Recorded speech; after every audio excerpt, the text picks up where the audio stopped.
Hello my dear friends, ವಾರದಲ್ಲಿ ಒಂದು ದಿನ ಆದ್ರೂ ನಿಮ್ಮ ಮೊಬೈಲ್ ನ ಒಂದು ಸಾರಿ ರೀಸ್ಟಾರ್ಟ್ ಮಾಡಿ. ಹೀಗಂತ ನಾನು ಹೇಳ್ತಾ ಇಲ್ಲ, ಬದಲಾಗಿ ಅಮೆರಿಕದ ನ್ಯಾಷನಲ್ ಸೆಕ್ಯೂರಿಟಿ ಏಜೆನ್ಸಿ ತನ್ನ ವರದಿಯಲ್ಲಿ ಹೇಳುತ್ತೆ. ಯಾಕೆ ಈ ತರ ಮಾಡಬೇಕು? ರೀಸ್ಟಾರ್ಟ್ ಮಾಡೋದ್ರಿಂದ ಏನ್ ಲಾಭ ನಮಗೆ? ಎಸ್, ಒಂದು ಮೊಬೈಲ್ ನ ನಮ್ಮ ಒಂದು ಲೊಕೇಶನ್ ಹಿಡ್ಕೊಂಡು ಡೇಟಾ ಯಾವಾಗಲೂ ಒಂದಿಲ್ಲ ಒಂದು ರೀತಿಯಲ್ಲಿ ಯಾವ್ದಾದ್ರು ಒಂದು ಅಪ್ಲಿಕೇಶನ್ ಯಾವ್ದಾದ್ರು ಒಂದು ಡೇಟಾವನ್ನ ಟ್ರಾನ್ಸ್ಫರ್ ಮಾಡ್ತಾನೆ ಇರುತ್ತೆ. ಹೀಗಾಗಿ ಒಂದು ಕ್ಷಣಕ್ಕಾದ್ರೂ ಅಥವಾ ಒಂದು ಸಾರಿ ಅದು ರೀಸ್ಟಾರ್ಟ್ ಮಾಡಲೇಬೇಕು.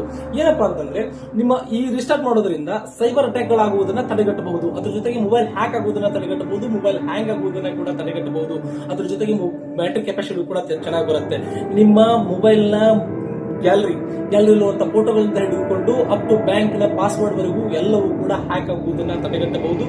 ನಾನು ಹೇಳ್ತಾ ಇದ್ದೀನಿ, ಮೊಬೈಲ್ ನ ಒಂದು ದಿನದಲ್ಲಿ, ವಾರದಲ್ಲಿ ಒಂದು ದಿನ ಅಲ್ಲ, ದಿನದಲ್ಲಿ, ನನ್ನ ಪ್ರಕಾರ ದಿನದಲ್ಲಿ ಒಂದು ಬಾರಿ ಆದರೂ ಸ್ವಿಚ್ ಆಫ್ ಮಾಡಲೇಬೇಕು. ಹೀಗೆ ಮಾಡೋದ್ರಿಂದ ನಿಮ್ಮ mobile call lag, SMS, OTP ಪಾಸ್ವರ್ಡ್ಗಳು ಸೆಕ್ಯೂರ್ ಆಗಿರ್ತವೆ. ಸ್ವಲ್ಪ ಹುಷಾರಾಗಿರಿ.